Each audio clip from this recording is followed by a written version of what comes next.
ان اللہ وملائکتہ یصلون علی النبی یا ایہا الذین آمنوا صلوا علیہ وسلموا تسلیما الصلاة والسلام علیک یا سیدی یا رسول اللہ وعلی آلک واصحابک یا حبیب اللہ الصلاة والسلام علیک یا سیدی یا خاتم النبیین وعلی آلک واصحابک یا رحمة للعالمین مولاي صل وسلم دائما ابدا على حبيبك خير الخلق كلهم منزه عن شريك في محاسنه فجوهر الحسن فيه غير منقاسم محمد تاج رسل الله قاطبة محمد صادق الأقوال والكلم محمد ذکرہ روح لانفسنا محمد شکرہ فرد علی الامم رب صلی وسلم دائما ابدا علی حبیبک خیر الخلق کلہم۔ اللہ تبارک و تعالی جل جلالہ وعم نوالہ واتم برہانہ وعظم شانہ وجل ذکرہ وعز اسمہ کی حمد و ثناء اور حضور سرور کائنات مفخر موجودات زینت بزم کائنات دستگیر جہاں غم گسار زمان سید سروراں حامی بے کساں قائد المرسلین خاتم النبیین احمد مجتبیٰ جناب محمد مصطفیٰ صلی اللہ علیہ وآلہ وصحابہ وبارک وسلم کے دربار گہربار میں ہدیہ درود السلام عرض کرنے کے بعد السلام علیکم ورحمۃ اللہ وبرکاتہ۔ رب ذوالجلال کے فضل اور توفیق سے ماہ ربیع الاول شریف کے نہایت ہی پاکیزہ لمحات میں آج ہماری گفتگو کا موضوع ہے محبت رسول صلی اللہ علیہ وسلم کے اصول۔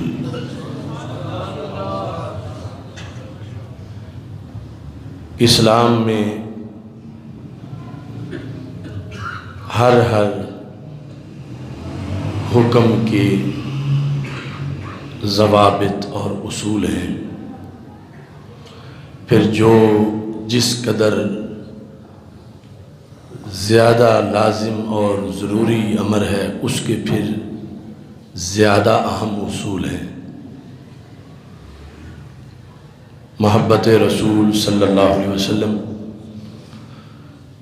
چونکہ ایک ایسی حقیقت ہے، اللہ کی محبت کے بعد مخلوق میں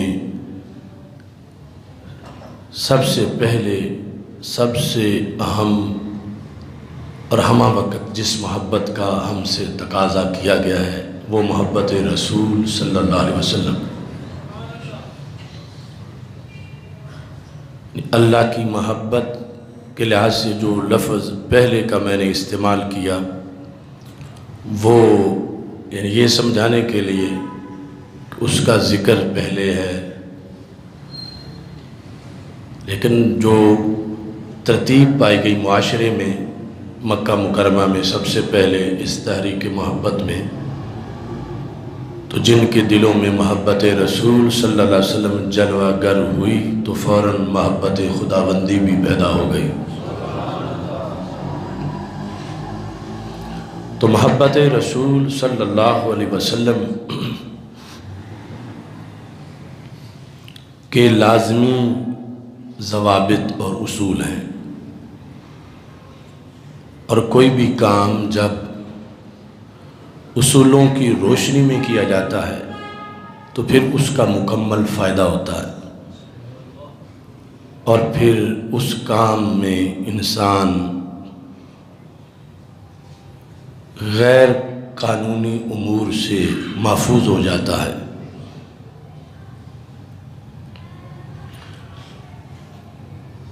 محبت الہی کے جہاں اصول ہیں وہاں محبت رسول صلی اللہ علیہ وسلم کے بھی اصول ہیں، اور وہ قرآن و سنت میں ہیں، اور ان کے دائرے کے اندر اس فریضہ محبت رسول صلی اللہ علیہ وسلم کی ادائیگی انسان کو نجات دیتی ہے۔ اور اگر وہ اصول چھوڑ کے انسان فریضہ محبت ادا کرنا چاہے تو پھر نقصان بھی ہو سکتا ہے۔ محبت رسول صلی اللہ علیہ وسلم میں سب سے پہلا اصول یہ ہے کہ رسول اکرم صلی اللہ علیہ وسلم پر ایمان لایا جائے، یعنی آپ کا کلمہ پڑھا جائے، آپ کو نبی اور رسول مانا جائے، آپ کو آخری نبی مانا جائے، اور پھر آپ جو لے کے آئے ہیں اللہ کی طرف سے قرآن، اسلام، احکام، ان سب پر ایمان رکھا جائے۔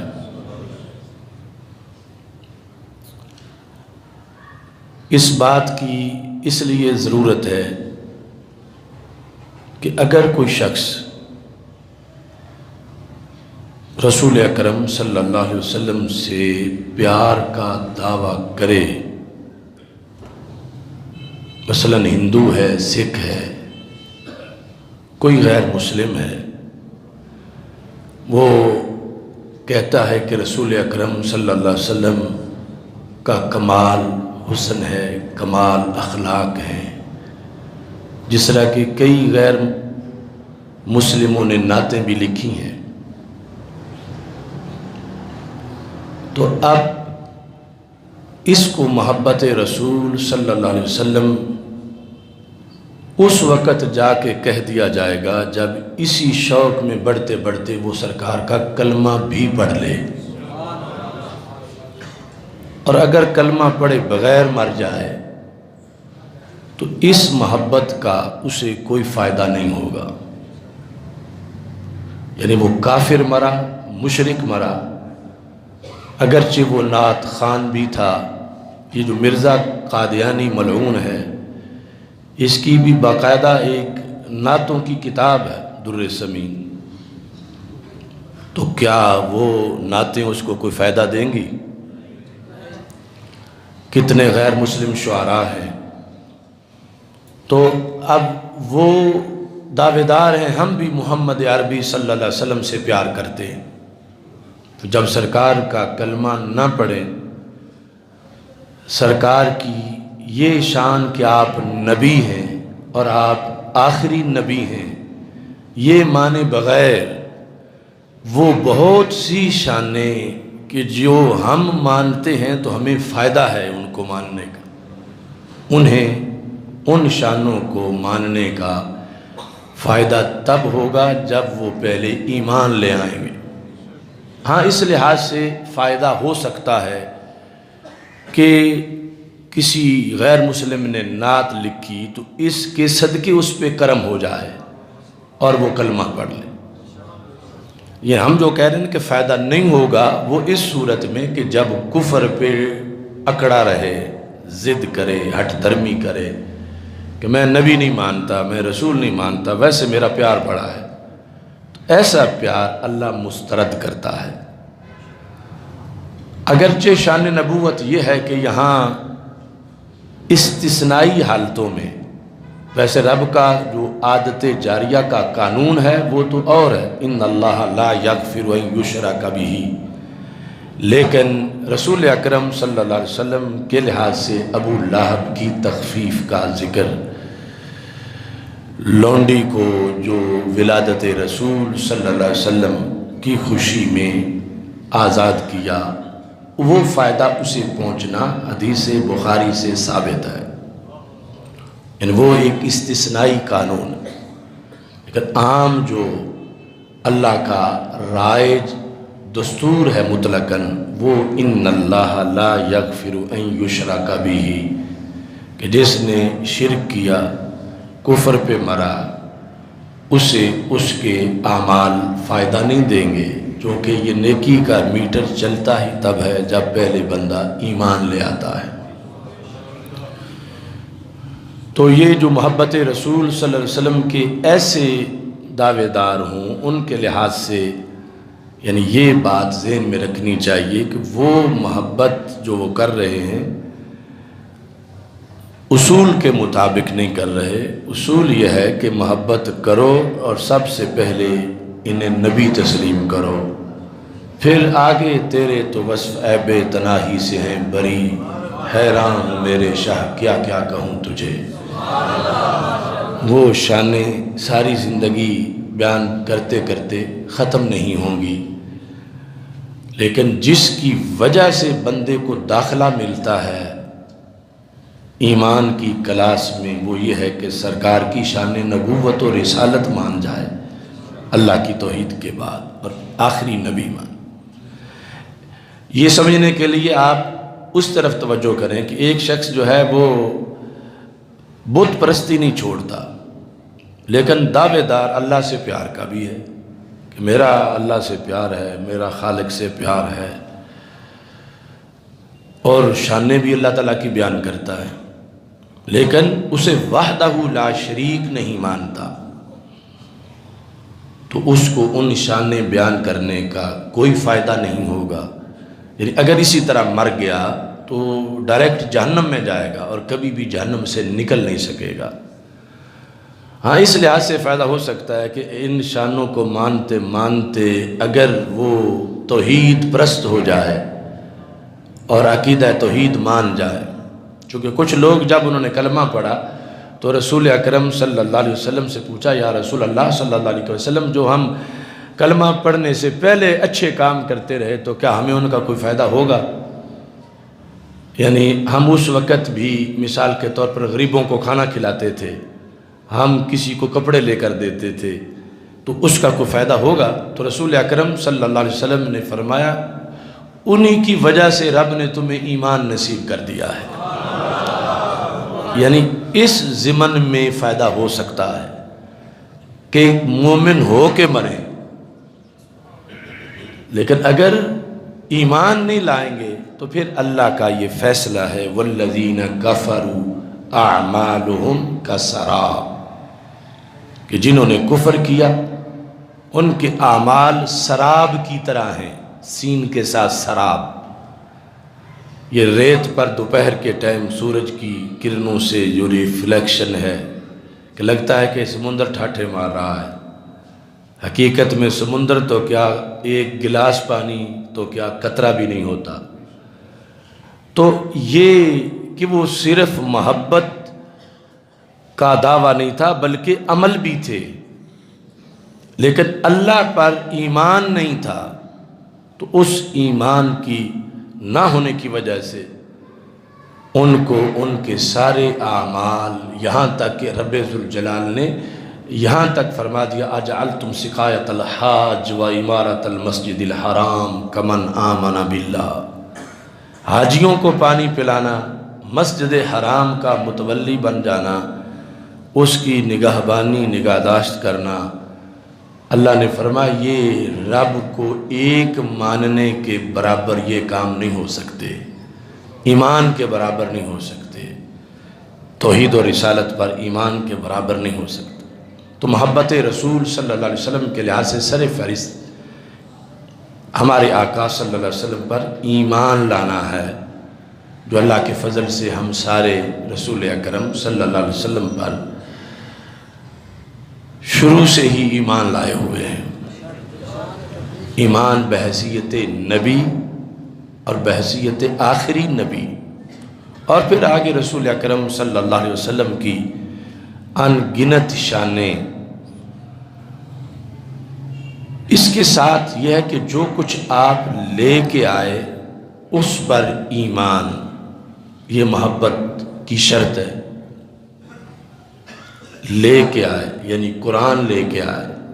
احکام لے کے آئے، اس پر بھی ایمان کہ وہ برحق ہے۔ اور اگر کوئی شخص ان میں سے کسی چیز کا منکر ہو جاتا ہے، دعوے دار ہے کہ میرا اللہ سے پیار ہے، اللہ کے رسول صلی اللہ علیہ وسلم سے پیار ہے، مگر خدا نخواستہ کہتا ہے میں یہ نماز نہیں مانتا، سیدھا یہ لفظ، تو اب وہ پیار، وہ ایمان بھی فائدہ مند نہیں ہوگا کہ یہ کہنا کہ میں یہ نماز کی فرضیت نہیں مانتا، تو یہ کفر ہے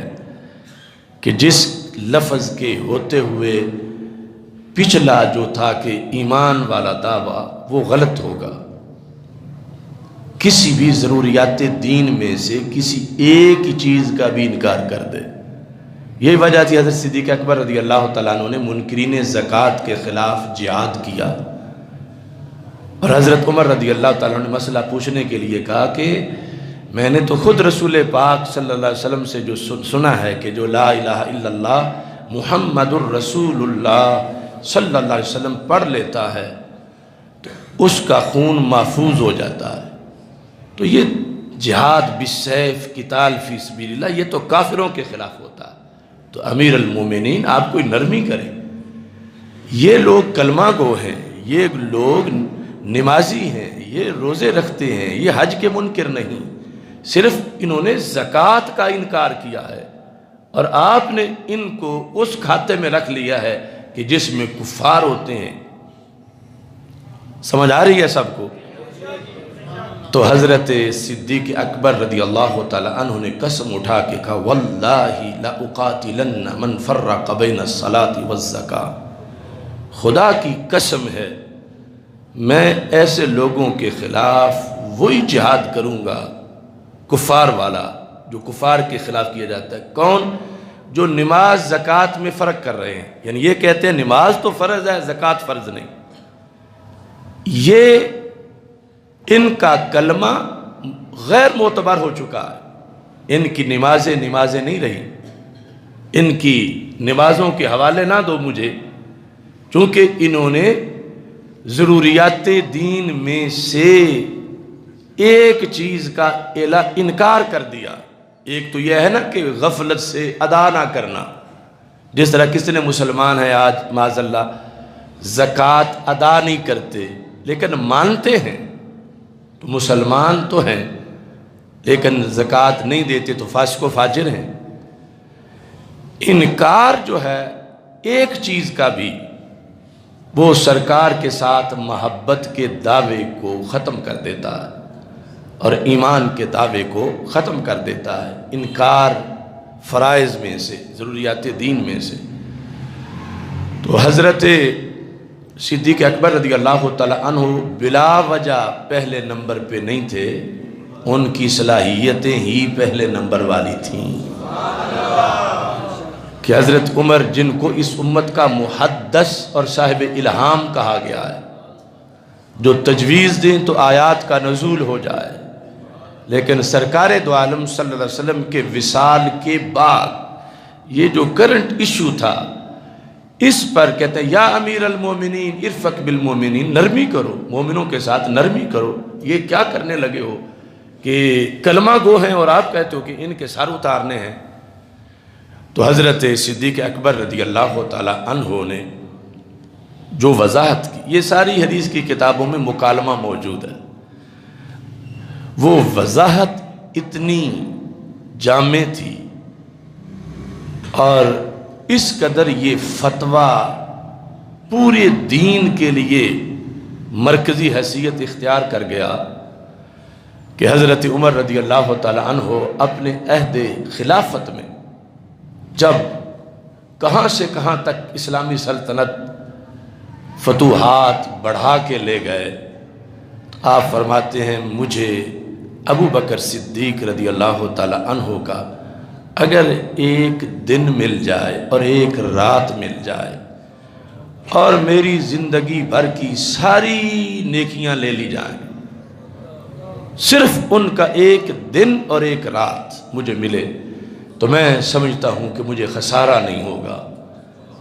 پوچھا گیا رات کون سی اور دن کون سا؟ کہا رات ہجرت والی، اور دن کون سا؟ فرمایا دن اس فتوے والا کہ جب مجھ جیسا عمر کہہ رہا تھا کہ نرمی کرو نرمی کرو، اگر اس دن ابو بکر صدیق میری بات مان جاتے تو اس دین اسلام اس دن ہی ختم ہو جاتا معاذ اللہ۔ اللہ کا شکر ہے کہ میرا سینہ بھی رب نے اس بات کے لیے کھول دیا کہ جس کے لیے ابو بکر صدیق کا پہلے ہی کھولا ہوا تھا۔ کیونکہ حضرت صدیق اکبر رضی اللہ تعالیٰ نے پھر جلال اپنا دکھایا۔ پہلے تو جب مصلی پہ کھڑے کرنے کی بات تھی تو کہا جا رہا تھا نرم دل ہیں، یہ بوجھ کیسے اٹھائیں گے؟ تو سرکار فرماتے ہیں یأبی اللہ والمؤمنون، رب اور کسی کو کھڑا کرنے کی اجازت ہی نہیں دیتا، اور نہ صحابہ میرے کسی کے پیچھے کھڑے ہوں گے سارے۔ تو یہ فیصلہ ایام علالت میں ہمارے آقا علیہ السلام نے جو فرمایا تھا، اب آج پتہ چلا کہ اعصاب کس کے زیادہ مضبوط ہیں، کہ جب منکرین زکوٰۃ ہیں، مرتدین ہیں اور کئی جھوٹے دعوے دار نبوت کے، اور وحی آ نہیں سکتی، سرکار سامنے نہیں ہے، اور بندہ جس نے سنبھالنا ہے وہ غیر نبی ہے، اور آج سنبھالے گا تو پھر قیامت تک دین سنبھلے گا، اور اگر ایک بار درمیان میں سے حقیقت چھپ گئی، اندھیرا آ گیا تو پھر کیا بنے گا؟ اس پر حضرت ابو بکر صدیق رضی اللہ تعالیٰ عنہ کا جو سٹینڈ لینا تھا، فرمایا قد تم الدین وانقطع الوحی ینقص وانا حی، عمر دین مکمل ہو گیا، وحی بند ہو گئی، چھٹیاں دینے والے چلے گئے جن کا اختیار تھا چھٹی دینا، اب ہمارا کام چھٹی دینا نہیں، ہمارا کام دین کو پورا رکھنا ہے، لہٰذا ہم نہیں کسی کو چھٹی دیں گے، چونکہ چھٹی کا سلسلہ شروع ہوا تو پھر آج زکوٰۃ کی تو پھر نماز کی چھٹی والے آ جائیں گے۔ تو ساتھ حضرت عمر رضی اللہ تعالیٰ عنہ کو جھنجھوڑا، مالا کا اجبار فی الجاہلیہ وخوار فی الاسلام، عمر ہوش کرو، جب تم جاہلیت میں تھے تو بڑے دلیر تھے، آج تم ڈرپوکوں والی باتیں کر رہے ہو، ایسی باتیں میرے ساتھ نہ کرو۔ ضروریات دین میں سے جب کسی ایک شے کا بھی خدا نخواستہ کوئی مسلمان منکر ہو جائے تو دین نہیں رہتا، کلمہ نہیں رہتا، لہذا ان کی نماز ہم نہیں دیکھیں گے، ان کا روزہ، ان کا کلمہ۔ جب منکر زکوٰۃ ہیں تو اسلام ایسا نہیں ہوتا کہ 1% کفر آ جائے اور باقی اسلام رہے، جب آتا ہے تو پھر سارا ہی کفر بن جاتا ہے۔ جب 1% کفر، یعنی جب اسلام میں جو ضروریات دین ہیں ان کا کوئی منکر ہو گیا، مثلا عقیدہ تقدیر کا معاذ اللہ کوئی منکر ہو گیا، تو یہ نہیں کہا جائے گا کہ اس کا 90% ایمان تو ہے، 10% ختم ہو گیا ہے، جو کہ تقدیر کے مسئلے پر نہیں رہا۔ اسلام کہتا ہے سارا ہی ختم ہو گیا ہے۔ باطل دوئی پسند ہے، حق لا شریک ہے، حق لا شریک ہے، ایسا نہیں ہو سکتا آدھا ایمان آدھا کفر۔ جب یوں ہو تو پھر حکم ہے کہ پورا ہی کافر ہے۔ اب ایک حرف قرآن کا نہ مانے تو یہ تو تم بھی فتویٰ جانتے ہو کہ باقی ماننے کا بھی فائدہ نہیں رہتا،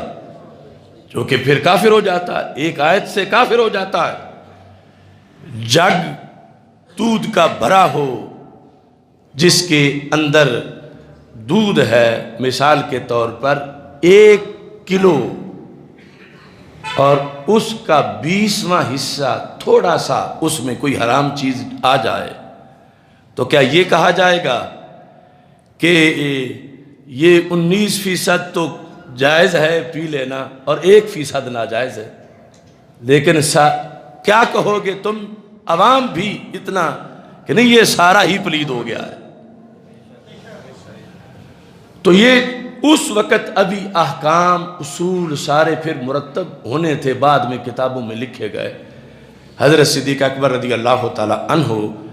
نے جب جھنجھوڑا تو حضرت عمر کہنے لگے میرا سینہ بھی رب نے کھول دیا۔ تو یہ ہے ایمان لانا، کہ ایمان لانے کے بعد اگر ضروریات دین میں سے ایک کا بھی کوئی منکر ہو جائے تو ایمان نہیں رہتا۔ مثال کے طور پر ایک بندہ سارا دین مانتا ہے، ایمان مجمل مفصل، کسی کے لحاظ سے بھی کوئی کمی نہیں، 5 وقت کا نمازی ہے، بلکہ دن میں اس نے 1000 سجدہ رب کو کیا، مگر خدا نخواستہ آخر میں ایک سجدہ بت کو کر دیا، صرف ایک سجدہ، اور یہ بھی نہیں کہا کہ یہ بت میرا معبود ہے، یہ بھی نہیں کہا کہ یہ بت میرا اللہ ہے، صرف اس کا اس بت کے سامنے حالت سجدہ میں چلے جانا یہی اس کے کافر ہونے کے لیے کافی قرار پائے گا، کہ اس نے ضروریات دین میں سے ایک کا انکار کیا، کہ اس نے غیر اللہ کی عبادت کی، اس نے سجدہ کیا بت کو۔ اعلیٰ حضرت فاضل بریلوی رحمۃ اللہ علیہ نے اپنی مشہور زمانہ کتاب تمہید ایمان میں اس مثال کو ذکر کیا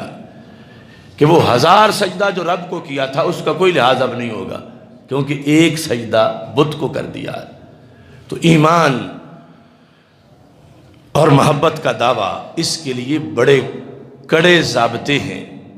کہ جو کچھ ہمارے آقا صلی اللہ علیہ وسلم لے کر آئے اس کو صرف ایک بار نہیں ماننا، مان کے سانس نکلنے تک برقرار رہنا،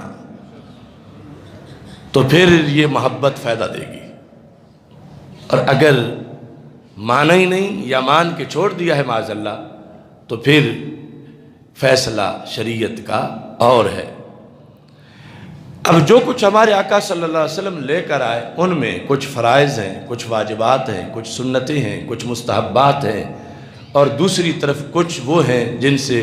شریعت نے آپ کے لائے ہوئے دین نے روکا کہ یہ حرام ہے، یہ نہ کرو، یہ مکروہ تحریمی ہے، یہ مکروہ تنزیہی ہے، یہ خلاف اولا ہے۔ تو محب وہ ہے ان سب باتوں کو ان کے درجے میں درجہ بدرجہ مانتا جاتا ہے، مانتا ہے، آگے پھر مزید بڑا محب ہے تو عمل بھی کرتا ہے، لیکن اگر ماننے میں ہی ناکام ہو گیا، مان ہی نہیں سکا، تو پھر بھی مسلمان شمار نہیں ہوگا۔ جس طرح کہ وہ زکوٰۃ کی ایک مثال آپ کے سامنے رکھی، تو یہ سارے اعمال جو ہیں ان کے اندر محبت رسول صلی اللہ علیہ وسلم کی قبولیت کی شرطیں ہیں۔ محبت رسول صلی اللہ علیہ وسلم عام انداز میں یہ ہے کہ اپنے آپ کو، اپنی پسند کو، اپنی چوائس کو رسول اکرم صلی اللہ علیہ وسلم کی پسند کے تابع کر دینا، کہ اب میری مرضی نہیں، مرضی میرے آقا صلی اللہ علیہ وسلم آپ کی چلے گی۔ تو ایسے میں اگر ایک چیز، ویسے تو زکوٰۃ فرائض میں تھی تو ترک پر نہیں، انکار پر کفر کا فتویٰ آ گیا امیر المومنین کا، نماز کے انکار پر یہ ہوگا کہ بندہ دین سے نکل گیا، لیکن اگر سستی سے اس نے نہیں پڑھی تو پھر فاسق فاجر بنا، اگرچہ مسلمان ہی رہا، لیکن اگر ان احکام میں سے وہ کسی کی توہین کر ڈالے تو وہ اگرچہ سنت کی ہی کرے تو پھر بھی مسلمان نہیں رہتا۔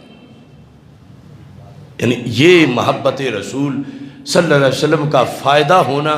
کہ اس کو جنت ملے، جنت میں بلند مقام ملے، یہ تو بعد کی بات ہے۔ اگر محبت کے دعوے کے ہوتے ہوئے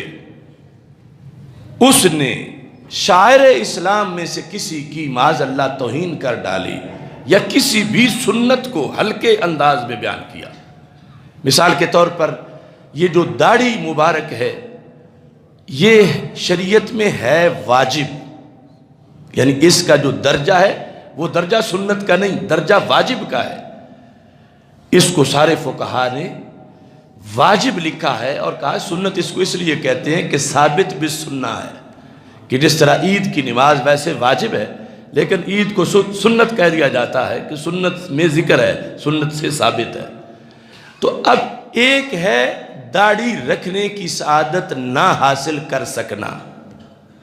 لیکن ایک ہے داڑھی کی توہین کرنا۔ تو علماء علم عقائد نے لکھا کہ اگر سنت کی بھی کوئی توہین کرے تو پھر بھی مسلمان نہیں رہتا،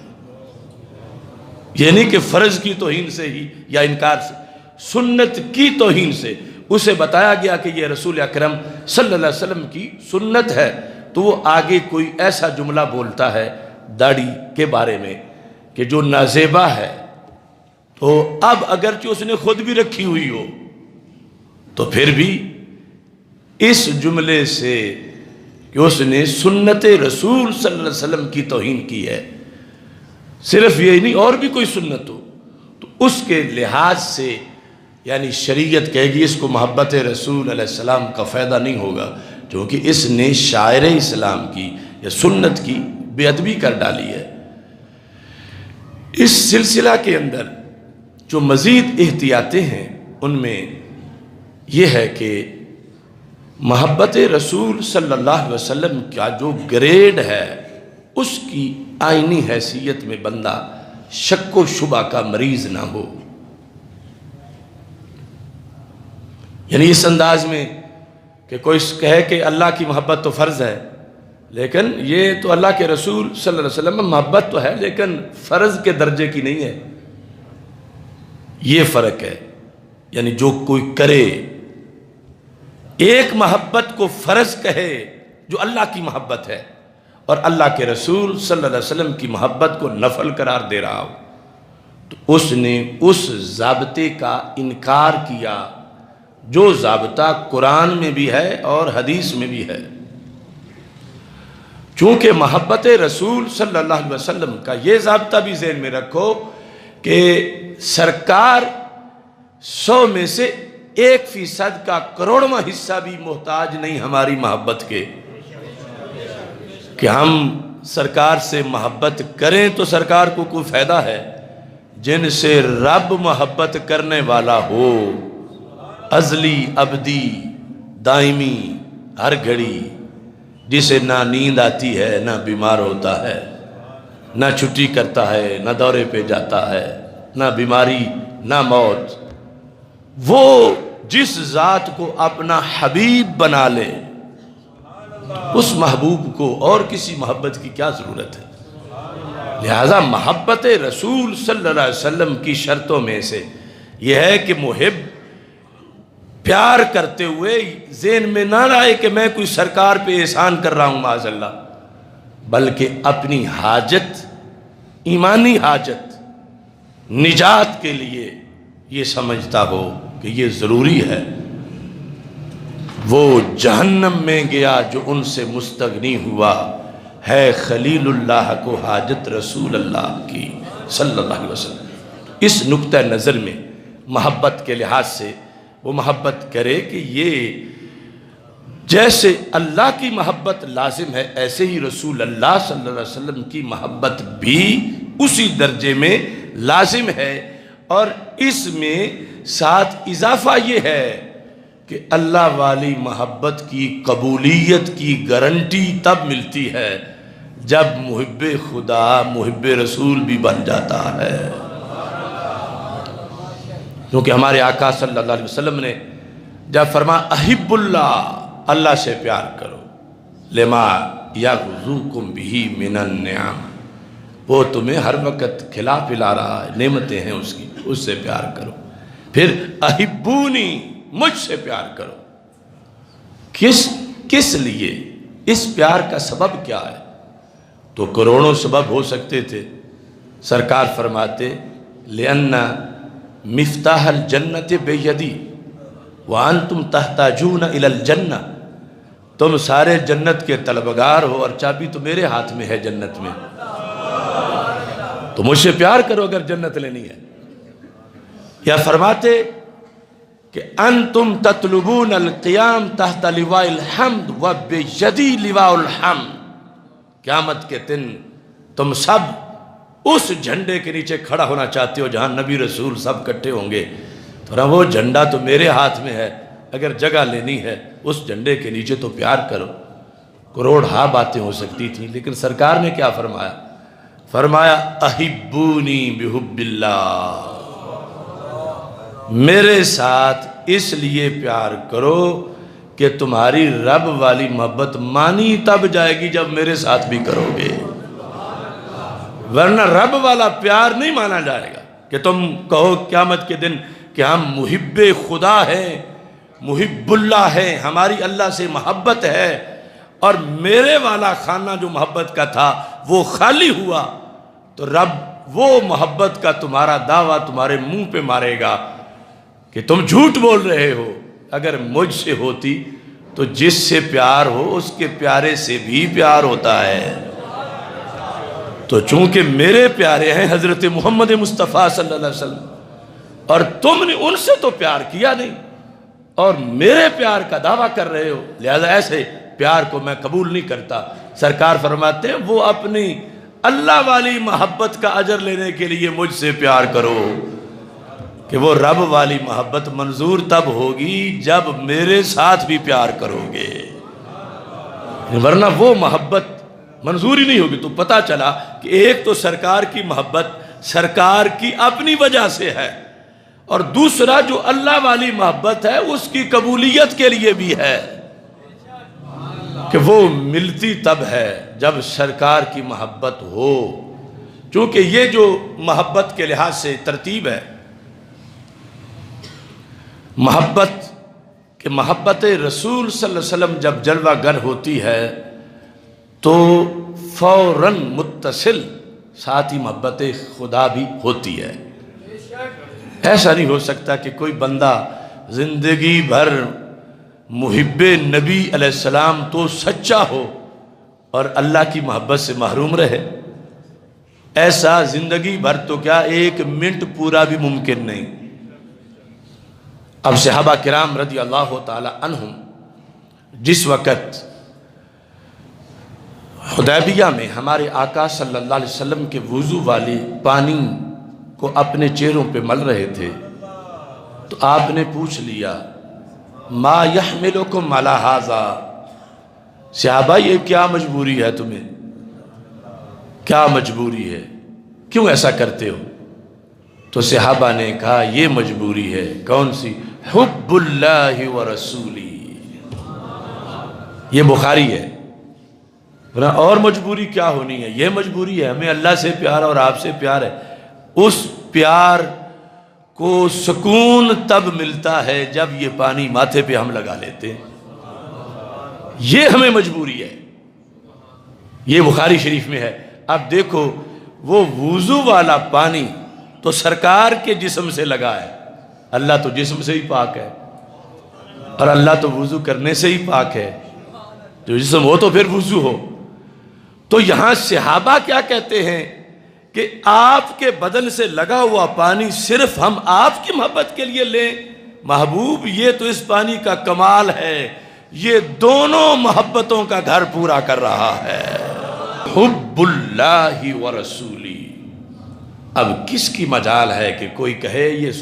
حدیبیہ والوں کو توحید نہیں آتی تھی، انہیں تو چاہیے تھا کہ صرف کہتے حب اللہ یا صرف کہتے حب الرسول،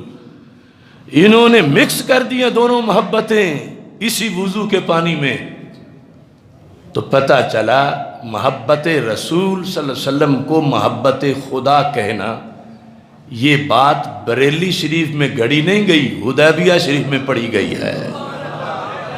کہ ان محبتوں میں ڈیفرنس نہ کرو، فرق نہ کرو، درمیان میں لائن نہ بناؤ،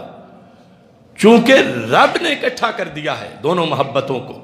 رب ذوالجلال نے۔ تو اب ان کے درمیان تفریق کرنا وہ پھر کوئی تفریق والا ہوگا، فرقہ واریت والا، ورنہ جنہیں دین ہمارے نبی علیہ السلام نے پڑھایا ہے، حالانکہ سرکار صلی اللہ علیہ وسلم نے جب یہ پوچھا تھا کیا مجبوری ہے، ما یحملکم علی ھذا،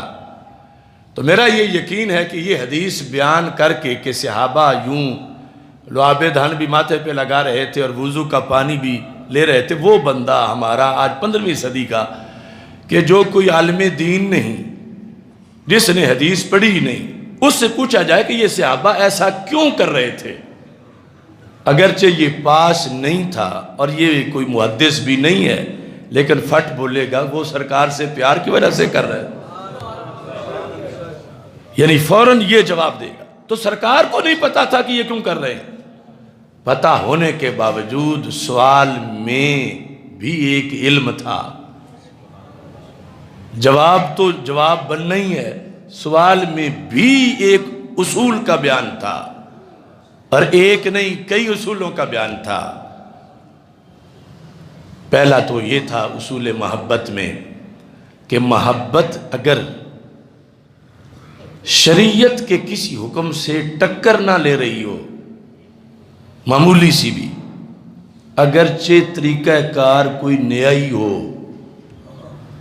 تو پھر بھی شریعت اس محبت کو اپنی آغوش میں لے لیتی ہے۔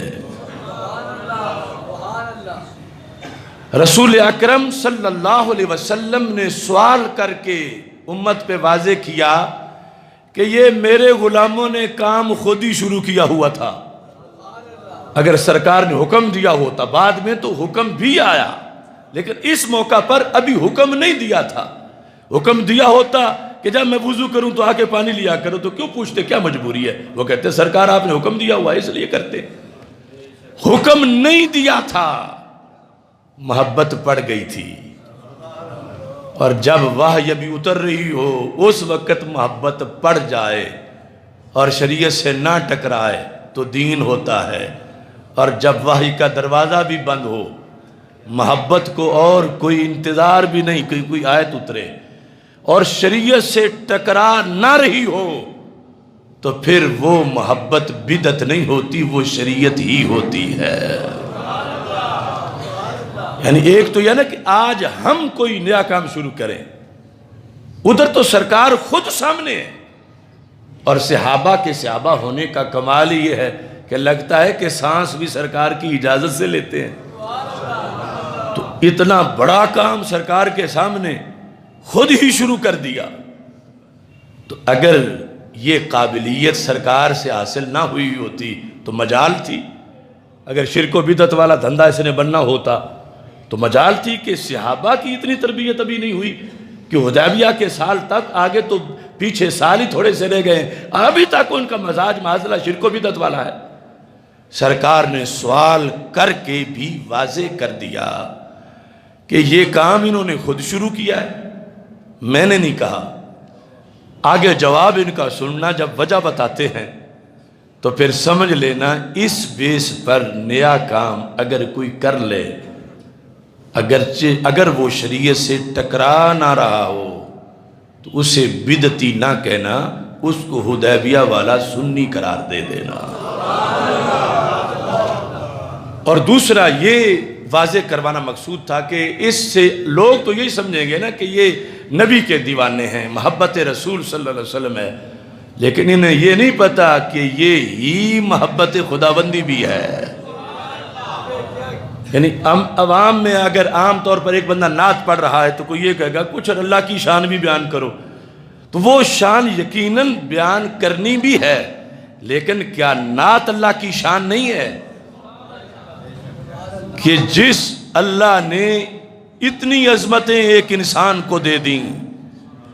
جن کے بنائے ہوئے حبیب کی یہ شان ہے، بنانے والے رب کی شان کیا ہوگی؟ اور اس کی مستقل اوقات بھی ہیں، لیکن یہ پارٹیشن کرنا کہ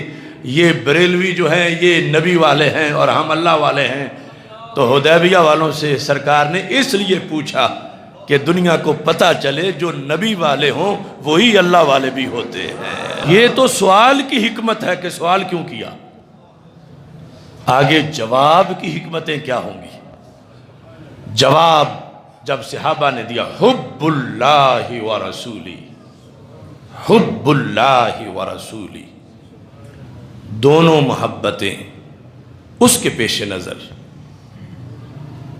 اب دونوں محبتیں مثلا اگر کہیں اس طرح ہوتا کہ حضرت صدیق اکبر رضی اللہ تعالیٰ عنہ اور رسول پاک صلی اللہ علیہ وسلم وضو کر رہے ہوتے اور کچھ لوگ حضرت صدیق اکبر کا پانی لے رہے ہوتے، کچھ رسول پاک صلی اللہ علیہ وسلم کا لے رہے ہوتے یا دونوں طرف سے لے رہے ہوتے اور کہتے کہ محبوب آپ کی محبت اور ابو بکر صدیق کی محبت ہمیں مجبور کر رہی ہے، چونکہ دونوں ذاتیں سامنے ہیں۔ اللہ تو جسم سے ہی پاک ہے، کہتے ہیں حب اللہ و رسولی، سامنے آپ ہیں لیکن یہاں وہ رب کی محبت ہے کہ پہلے نام ہی رب کا لے رہے ہیں، حب اللہ و رسولی، اللہ اور اللہ کے رسول صلی اللہ علیہ وسلم کی محبت نے ہمیں مجبور کیا۔ اب یہاں یہ بھی تو تبصرہ ہو سکتا تھا جو آج مثال کے طور پر آپ کوئی برکت اور تبرک کے لیے اس طرح سرکار کے منہ مبارک کو چوم رہے ہوں، یا جو آثار بالیقین ثابت ہیں، غار حرا، غار ثور، ان کی برکت کے لحاظ سے آپ جا رہے ہوں تو کوئی کہے جس طرح کہ وہاں سپیشل کھڑے کیے گئے ہیں کہنے والے کہ محبت والے کام اور بڑے ہیں، نماز پڑھو، محبت نبی ہے تو نماز پڑھو، محبت نبی ہے تو روزہ رکھو، محبت نبی ہے تو طواف کرو۔ اب ہمیں اس پر اعتراض نہیں، جن چیزوں کا نام لیا جا رہا ہے ان کی سب کی ضرورت ہے، لیکن میں پوچھتا ہوں یہ جو حدیبیہ والے تھے کیا یہ نمازی نہیں تھے؟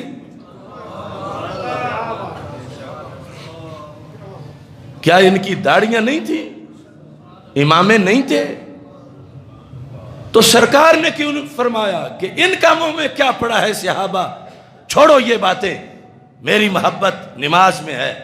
نماز پڑھو۔ تو سرکار دو عالم صلی اللہ علیہ وسلم نے ان کے جواب کو قبول کیا، کیونکہ نماز میں کمی نہیں ہے، روزے میں کمی نہیں ہے، وہ ساری چیزیں ہیں۔ تو پتہ چلا ان سب کچھ کے ہوتے ہوئے بھی کہ بندہ نمازی بھی ہو، حاجی بھی ہو، روزے دار بھی ہو، کتنا کامل ہو، پھر بھی صحابی تو نہیں نہ بن سکتا۔ اور ادھر صحابی کھڑا ہے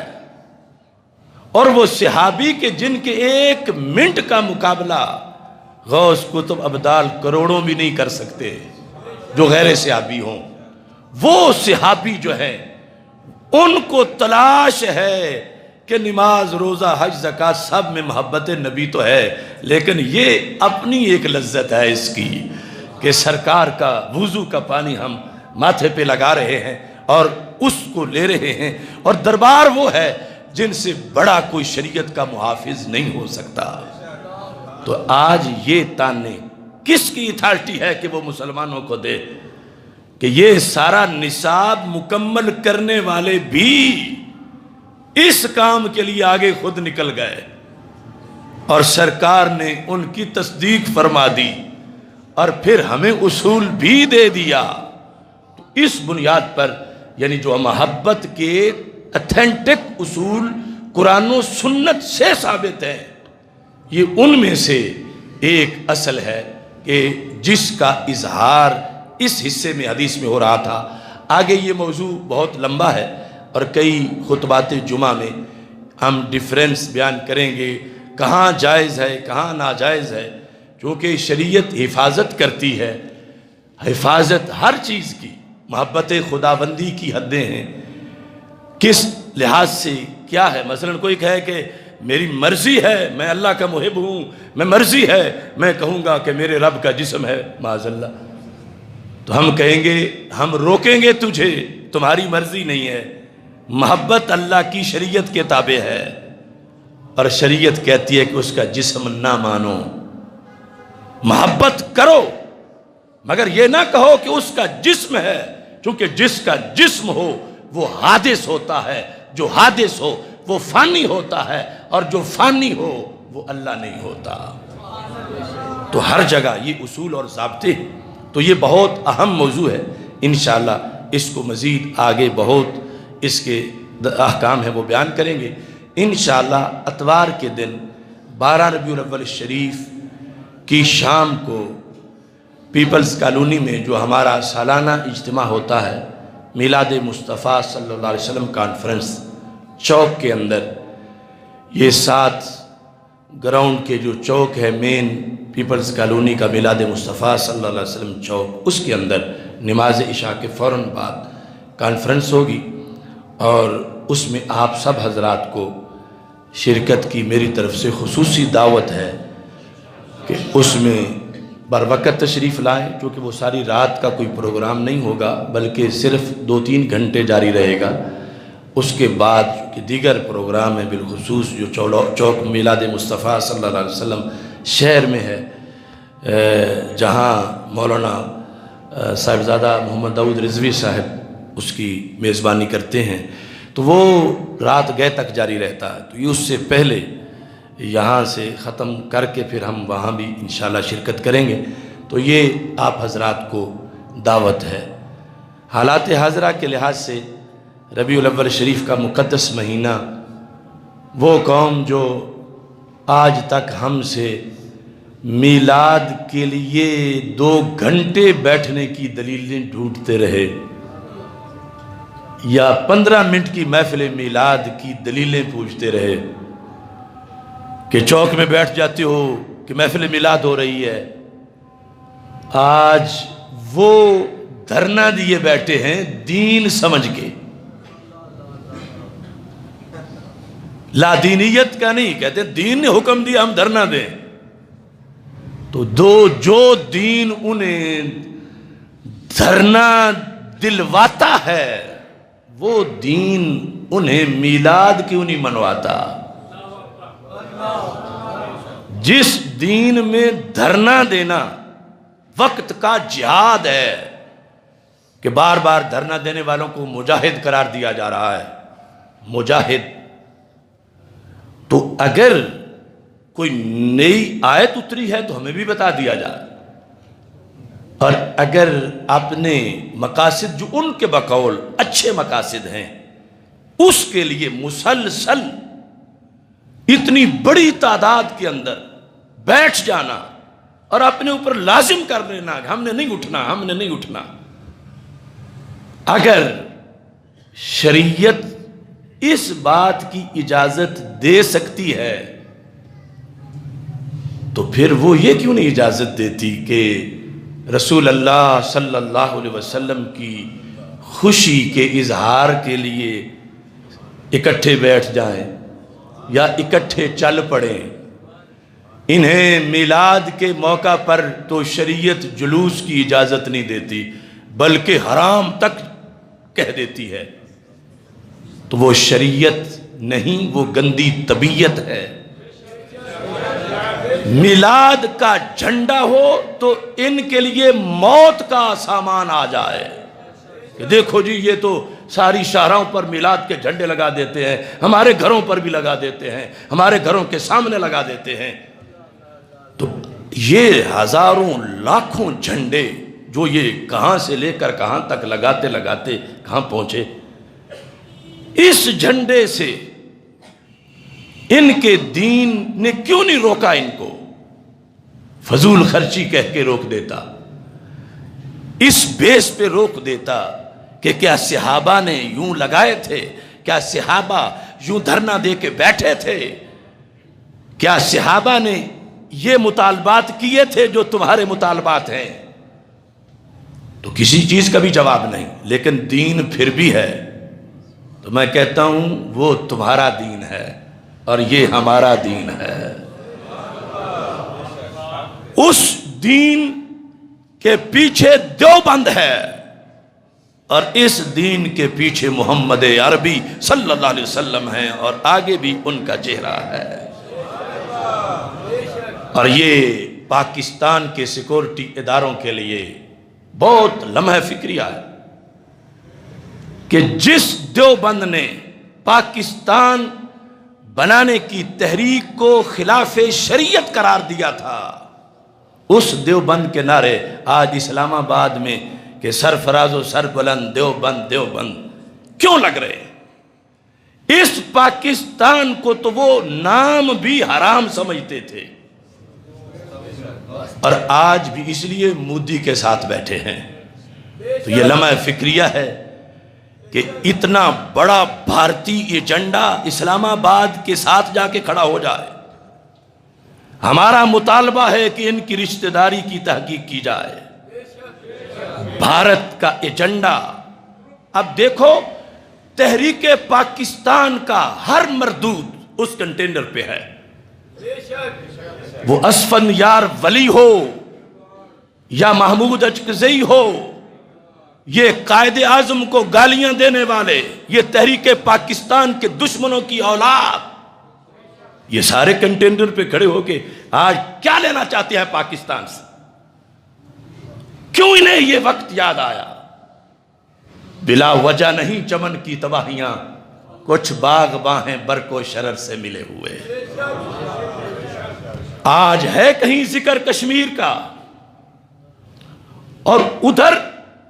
انہوں نے تو اس کو آگے بانٹ بھی لیا ہے، کشمیر کے حصے کر کے، وہ جو اس کی حیثیت تھی سٹیٹ والی ختم کر کے آگے انتظامی عہدیدار اپنے بنا دیے۔ اور پھر خطرے کی بات یہ ہے اور لمحہ فکریہ ہے، حکمران ٹولے کے لیے اور یہ دھرنا مظاہرین کے لیے اور افواج پاکستان کے لیے کہ بھارت نے بھارت کا نیا نقشہ جاری کر دیا ہے، یو این اے کو اکڑتے ہوئے کسی کی قراردادوں کا کوئی لحاظ نہیں رکھا، اور اس نئے نقشے میں انہوں نے بھارت کے اندر آزاد کشمیر دکھا دیا ہے، بھارت کے اندر گلگت کو دکھایا ہے، بھارت کے اندر بلتستان کو دکھایا، مقبوضہ والا تو قصہ ہی ختم ہو گیا، ادھر وہ پیش قدمی کر رہے ہیں اور ادھر یہ دھرنا کھیل رہے ہیں۔ حکمران اس میں خوش ہے، ٹھیک ہے، وہ جو مجھے روز کہتے تھے کہ جہاد کا اعلان کرو، ان کی بات تو دب گئی ہے نا، وہ جو کشمیر کی بیٹیاں چیخ رہی تھیں وہ تو چیخیں سنائی نہیں دے رہی، چلو اتنا تو فائدہ ان کا ہے۔ اور یہ اس لیے کہ جو تعلق ہے اپنا بڑوں کے ساتھ وہ نبھا رہے ہیں۔ کل والے بیٹھے تھے گاندھی کے قدموں میں، اور آج کا وہاں کا جمعیت علماء ہند کا بڑا مودی کے ساتھ بیٹھا ہے، اور اس کا دوسرا روپ یہاں کشمیر کو دفن کرنے کے لیے فاتحانہ اپنے کامیابیاں مل گئی ہیں۔ تو میں کہتا ہوں اگر مسئلہ کشمیر کو دفن کرنا کامیابی ہے تو یقیناً تجھے مل گئی ہے۔ مسئلہ کشمیر کو دفن کرنا یہ کامیابی ہے تو میں مانتا ہوں یہ تجھے مل گئی ہے، اور اگر کسی اور کو جو ملت کا بھلا ہو، جو قوم کا بھلا ہو، تو وہ تو بڑی دور کی بات۔ رات بھی میری راولپنڈی تقریر تھی، اس کے میں نے ایک فارمولہ پیش کیا ہے حکومت کو اور دھرنا مظاہرین کو، اہل دھرنا کو، اور یہ اس ملک کی غالب اکثریت اس فارمولے پر اللہ کے فضل سے موجود ہے اور گواہی بھی دے گی۔ اب وہ فضل الرحمن جس کو یہ ثابت کرنے کی ضرورت نہیں کہ اس کے پیچھے کون ہے، اگر دھرنے میں طالبان کے جھنڈے لگ گئے ہیں، 8 لوگوں پر کیس بھی ہوا، اخبارات میں چھپا، تو طالبان کے پیچھے ہندوستان کا ہونا تو سب کو پتا ہے، تو آگے فضل الرحمن ہے، پیچھے طالبان اور اس کے پیچھے ہندوستان، اور اس کا اپنا لب و لہجہ کیا ہے جب اس سے پوچھا جائے کہ بھارت نے بڑا ظلم کیا ہے، کہ اتنا بڑا ظلم کہ کشمیر کو 370 آرٹیکل ختم کر کے اپنے ساتھ ملا لیا ہے، بہت ظلم کیا ہے، پوری دنیا اس پر آواز بلند کرے، وہ کہتا ہے یہ کون سا ظلم ہے، ہم نے بھی تو فاٹا ساتھ ملایا ہوا ہے۔ یہ جو بول کے منہ سے کہے تو اب اس کے بارے میں کسی گواہی کی ضرورت ہے کہ اس کے اندر کیا بولتا ہے؟ یہ جواب دیتا مودی، لیکن مفتی محمود کا بیٹا کیوں دے رہا ہے مودی والا جواب، جو کہ غلط ہے، صحیح نہیں کہ فاٹا کی پاکستان سے حیثیت وہ نہیں ہے کہ جو کشمیر کی انڈیا کے لحاظ سے، وہ فاٹا ہمارا حصہ ہے، ہم اس کو ان کی مرضی سے یا جس طرح آئینی طور پر اس کو ساتھ ملائیں۔ اس کو تم کفارہ قرار دے رہے ہو اس کا کشمیر چلا جائے۔ اور اگر کہا جائے کہ انڈین آرمی بڑا ظلم کر رہی ہے، درندے ہیں، خونخوار بھیڑیے ہیں، کشمیریوں کو قتل کر رہے ہیں، خون بہ رہا ہے، عزتیں لٹ رہی ہیں، تو آگے سے یہ حضرت صاحب کیا کہتے ہیں؟ تو وزیرستان میں ہماری آرمی نے بھی تو آپریشن کیا تھا، درب ادب ہم نے بھی کیا ہے۔ کہاں کشمیر کے مسلمانوں پہ بھارتی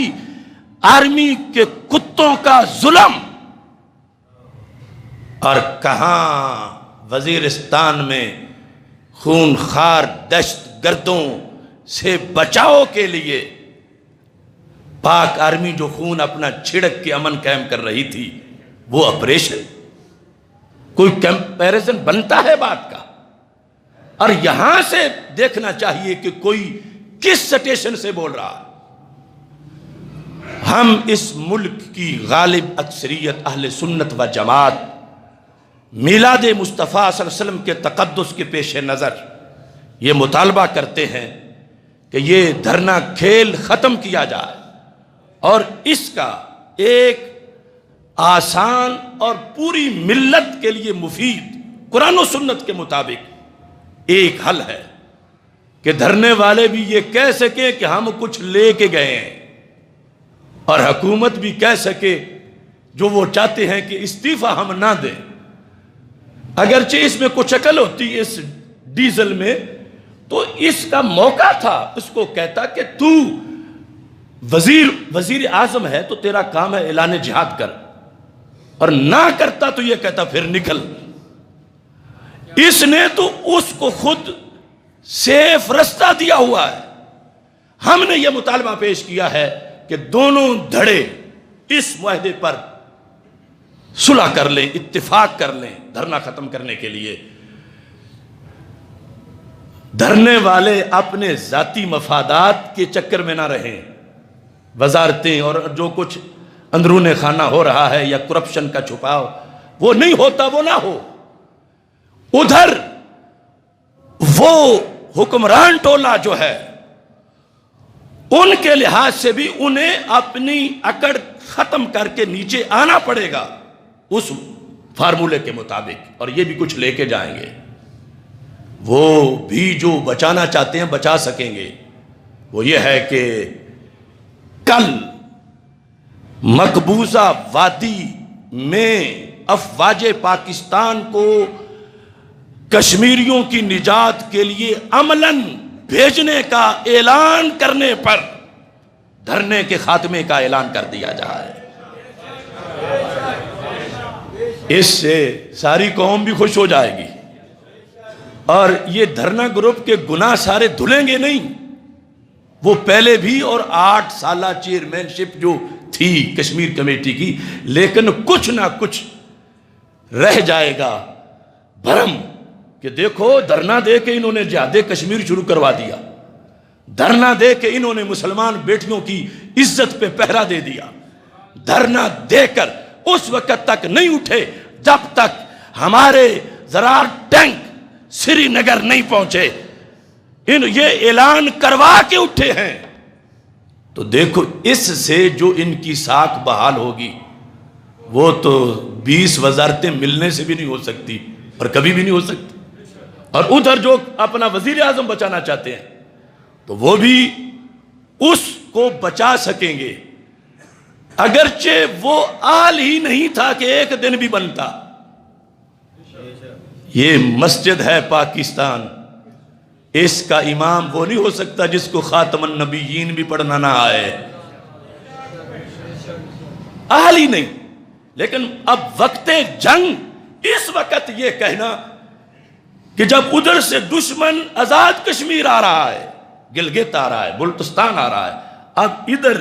یہ کہتے ہیں کہ جس نے آرڈر دینا ہے فوج کو اب کچھ دنوں کے لیے اس کی یہ حیثیت بھی ختم ہو تاکہ ان کو کھلی چھٹی مل جائے کہ جہاں تک آنا چاہتے ہیں وہ آ جائیں۔ ایسی صورتحال میں آپ بھی اس تجویز پہ متفق ہیں؟ یہ صرف ہماری جو اس وقت ذمہ داری ہے کہ رستہ جو قرآن و سنت کے جواز کا ہے اور تقاضا ہے قرآن کا اس وقت، اور 3 مہینے ہو گئے ہیں ہمیں قرآن جھنجھوڑ رہا ہے کہ ادھر وہ اسلام کی وجہ سے محصور ہیں۔ اب ربیع الاول شریف کے مہینے میں بھی وہ گھروں پہ چراغاں نہیں کر سکتے، وہ باہر نہیں نکل سکتے، وہ جلوس نہیں نکال سکتے، وہ جمعہ نہیں پڑھ سکتے، تو اس پر دونوں طرف ان کو مفت میں ثواب مل جائے گا، پوری امت کی دعائیں مل جائیں گی، پوری امت اس کو اپریشیٹ کرے گی، حکومت کے اس فیصلے کو اور ان کے اس فیصلے کو۔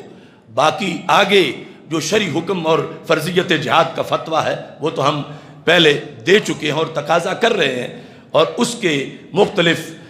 جو مظاہرے آپ نے بھی کیے، لیکن آج عقل دنگ ہے کہ ان لوگوں کے دماغوں پہ پردہ کیوں پڑا ہوا ہے۔ ظاہر ہے کہ یہ دھرنے والے کو جنہوں نے ہوا بھری تھی وہ بھر کے خود غائب ہو گئے ہیں، اور یہ بیچارہ مارا مارا پھر رہا ہے کہ میں کب پھٹتا ہوں، کب پھٹتا ہوں، میری کوئی ہوا نکالے تو میں بچ جاؤں۔ مل کچھ نہیں رہا، اور خالی ہاتھ گھر جانے پر پوری نسل تانے دیتی رہے گی۔ تو میں رستہ بتا رہا ہوں، اس طرح بھرم رہ سکتا ہے۔ ہمارا تو دین ہے لیکن تمہارا بھرم رہ جائے، اگرچہ تمہارے بڑے ناراض ہو جائیں دیوبند میں، لیکن ملت خوش ہو جائے گی کہ اس وجہ سے دیکھو انہوں نے دھرنا چھوڑ دیا ہے کہ پاکستان کے وزیر اعظم نے اعلان کر دیا ہے کہ ہم کشمیر کی صرف اخلاقی مدد نہیں، ہم عسکری طور پر وہاں داخل ہو رہے ہیں، اور ہم خود توڑیں گے سری نگر کا وہ لاک ڈاؤن، اور ہم مسلمان بچیوں کی آہوں کو سنتے ہوئے ہم نے اعلان جہاد کر دیا ہے۔ تو تاریخ میں بھی نام لکھا جائے گا اس طرح کا کہ جس طرح مسلمان حکمرانوں کا ہوتا ہے، اور یہ ساری صورتحال بھی کور ہو جائے گی۔ قیامت کے دن کا ہمارا جواب بھی بن جائے گا کہ قرآن جو کہتا ہو مَا لَكُمْ لَا تُقَاتِلُونَ فِي سَبِيلِ اللَّهِ وَالْمُسْتَضَعَفِينَ مِنَ الرِّجَالِ وَالنِّسَاءِ وَالْوِلْدَانِ، یہ ساری صورتحال جو ہے یعنی کام ایک ہوگا، دھرنا بھی ختم،